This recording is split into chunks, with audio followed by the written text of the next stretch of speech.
Aman. Sahabat KCBA, selamat malam. Senang sekali malam hari ini kita bisa bersama-sama lagi.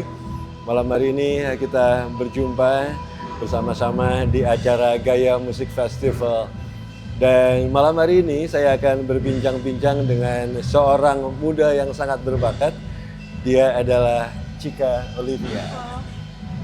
Selamat malam Chika. Selamat malam. Chika, tadi saya lihat Chika main di Little Fingers. Betul. Keren banget. Terima Pertama kasih. kali saya lihat Chika itu di Jazz Gunung Bromo. Oh. Berapa minggu yang lalu, 3 minggu iya. yang lalu ya. Iya. Dan itu saya rasa saya baru pertama kali, atau mungkin saya yang nggak tahu ya, baru lihat perempuan seusia kamu main lagu-lagu neo soul gitu. Itu keren Iya. banget. Itu tuh kamu kepengaruhnya dari siapa Chika?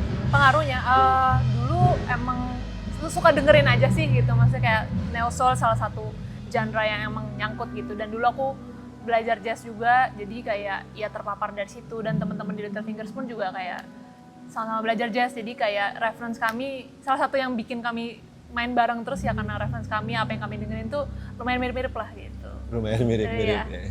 ya. Chika kan tadi bilang belajar jazz nih. Belajar jazznya dari siapa? Dulu banget les, memang dulu waktu SMP aku Farabi, di Farabi, terus sempat ada tempatnya sama di Jazz Jakarta, terus begitu kuliah aku ke Berkeley untuk ambil performance spesialis di Kamu jazz. kuliah di Berkeley Iya, sebenarnya? dulu. Oke. Itu tahun berapa tuh Chika? Aku masuk 2015, selesai 2018 lah. Nah kalau kuliah di Berkeley gitu apa sih yang kamu pelajari di situ? Mau pelajarin banyak banget sih, maksudnya kayak memang mereka sangat mendalam di ya sampai sedetail-detailnya tuh Oke. dipelajarin ya, teori lah segala macam, terus kayak dari performance sampai kayak kayak presence di panggung segala macam itu dibahas juga gitu, jadi kayak banyak banget gitu.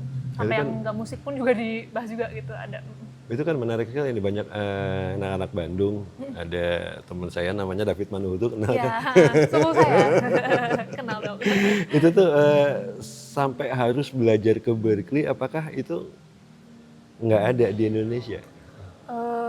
Lebih ke ini juga sih, pengen kayak ke Amerika gitu, kayak di Ah, sana juga apa ya, bukan yang nggak ada sih di sini, tapi kayak di sana aku belajar kayak diversity juga, kayak karena ketemu teman-teman dari belahan dunia mana yang kayak kita nggak bakal ketemu iya, gitu, iya, even iya. profesor-profesornya juga kan dari belahan dunia mana yang kita nggak akan pernah ketemu gitu, tahu-tahu di sini semua jadi satu gitu, jadinya kayak sangat apa ya, mungkin lebih ke kayak terfokus aja gitu. Jadi tiba-tiba lagi belajar gitu, lagi kuliah yang datang Herbie Hancock gitu ceritanya ya. bisa banget Om.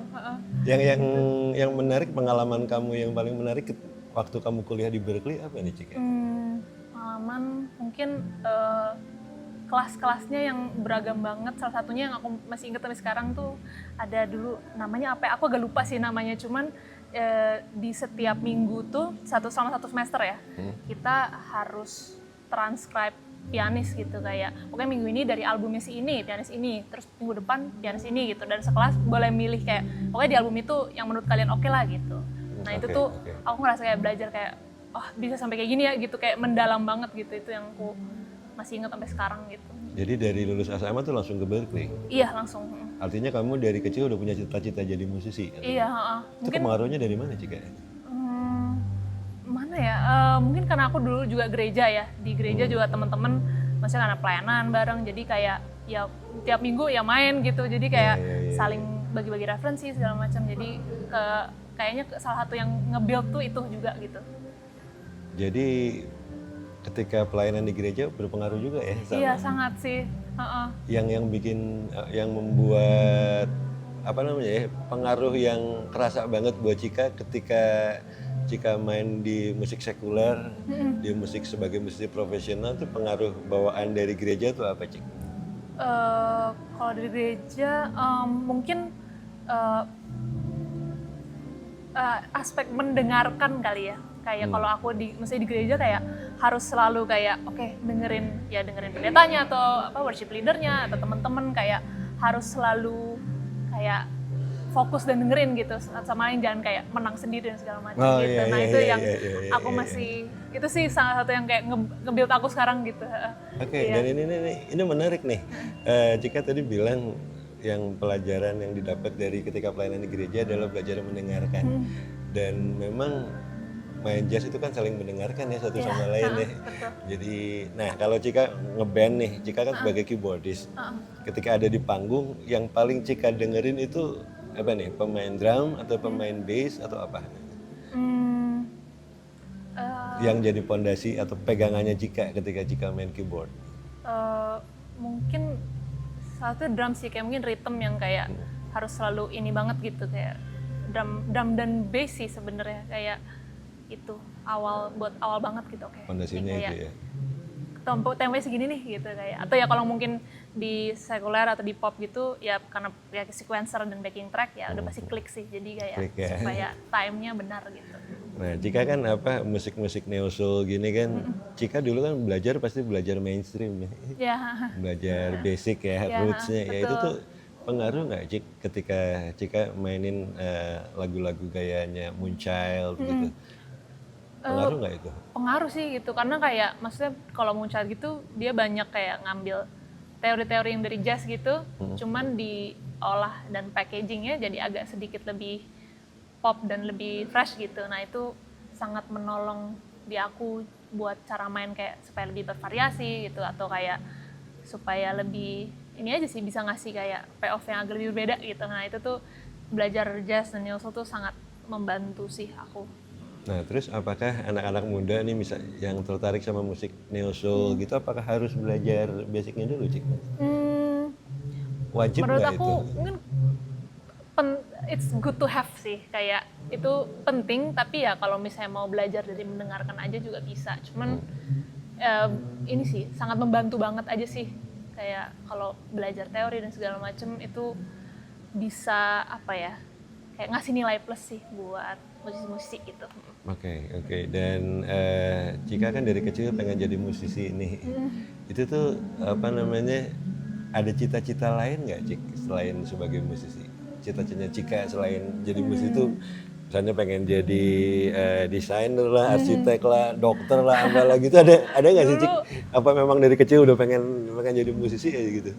Waktu kecil sih, maksudnya kalau kayak di sekolah pas SD gitu, kayak aku salah satu yang kayak gonta-ganti terus gitu, karena kayak nggak tahu maunya apa. Dulu sempet arsitek lah apa, terus maksudnya ngeliat mau papaku kayak graphic designer, jadi kayak sempet ada ke arah sana juga gitu. Yang graphic designer siapa? Mama Mama. sebenarnya, papa pun Oke. juga gitu. Cuman waktu kuliahnya, kalau kuliah sih mama yang dulu graphic designer, papa enggak. Cuman in the end mereka dua-duanya graphic designer, makanya jadi kayak terpapar di situ juga gitu. Nah, cuman ya ujungnya sih musik sih gitu. Ini satu hal yang menarik nih, saya juga punya beberapa teman yang arsitek juga, musisi juga gitu kan, graphic designer juga, artinya bekerjanya di bidang art nih. Iya. Ini nih ada korelasinya nggak Cika?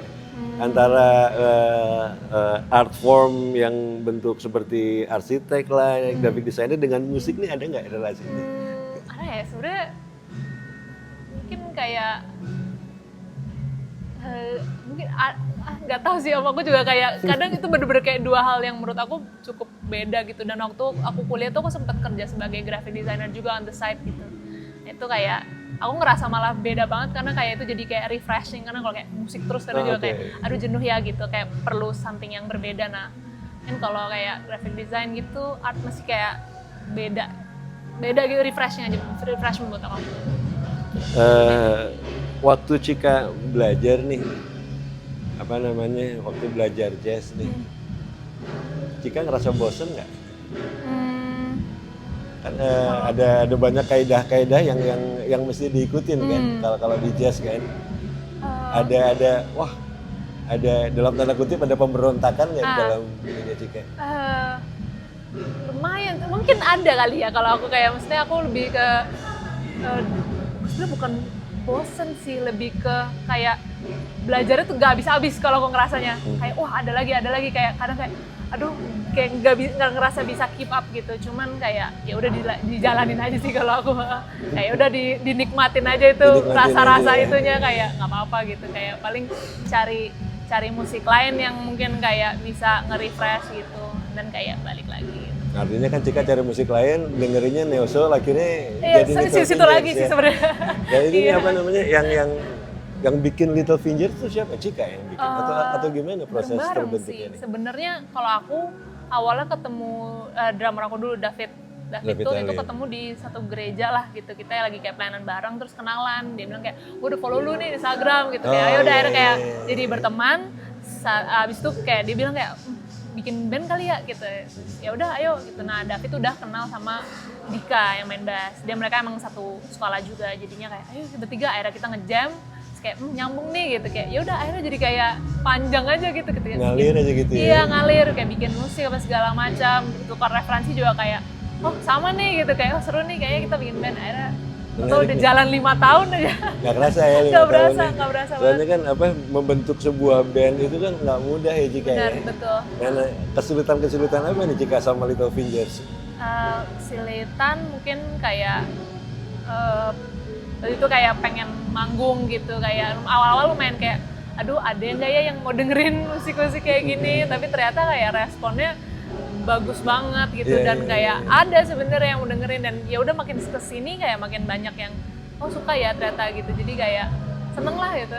Ya, karena memang warna musiknya juga nggak banyak gitu Yeah, band yang yeah. secara khusus profesional bawain lagu-lagu kayak Little Fingers gitu. Nah, cita-cita kedepannya Cika apa nih sama Little Fingers? Sama Little Fingers pengen bikin musik terus sih kalau aku personally, kayak ya explore mungkin nantinya lebih infuse sama tradisional misalkan gitu, kayak pokoknya lebih bervariasi lah, pengennya terus rilis dan tetap manggung sih gitu kayak. Tetap manggung ya. Selain Little Fingers, Cika punya project apa lagi nih di musik? Aku sebenarnya sebagai session player juga di Hindia paling sering sekarang, sama aku ada solo project juga sih, kayak nyanyi sebagai kayak singer songwriter gitulah. Nyanyi juga kamu? Nyanyi, tapi ya dikit-dikit lah. Kalau di solo project itu iya, kalau di Little Fingers aku nggak nyanyi. Kenapa nggak berani? Dulu awal sempat, cuman lama-lama kayak ternyata musik instrumental udah bisa diterima, jadi kayak oke nggak usah nyanyi gitu. Dan maksudnya itu juga membedakan aku sama di solo project aku gitu. Oh, oke.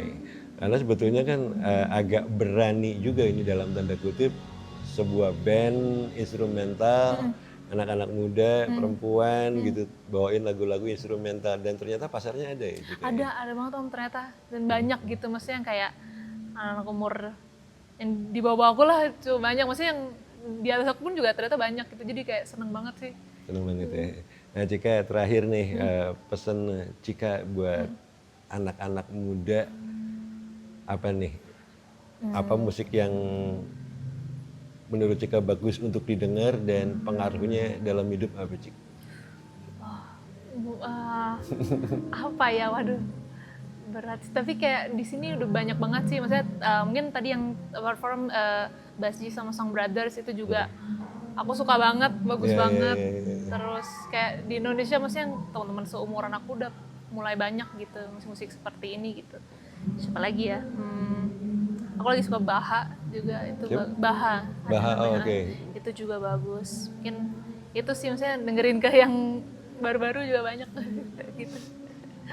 Cika, terima kasih sudah Terima mau kasih. ngobrol di Terima KLCBS, dan salam dong buat teman-teman KLCBS. Oke, iya.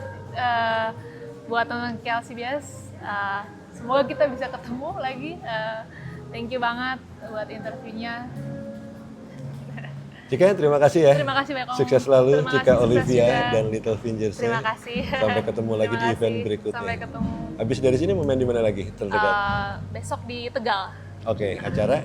Kenapa? Acara apa tuh? Ada festival, aku lupa namanya sih. Oh ya Cika, satu lagi nih, lupa. Cika udah berapa kali main di Gaya Musik Festival? Baru sekali? Baru ini, pertama kali. Menurut Cika seperti apa festival ini?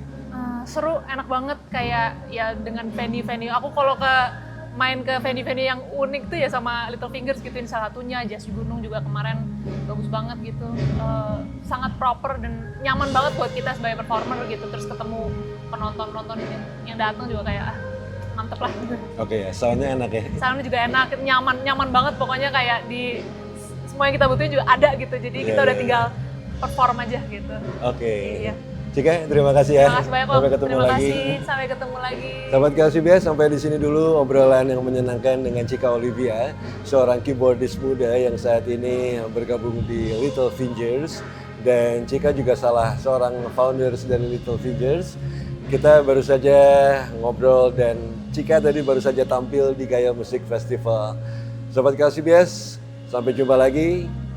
Selamat malam, selamat beristirahat. Salam.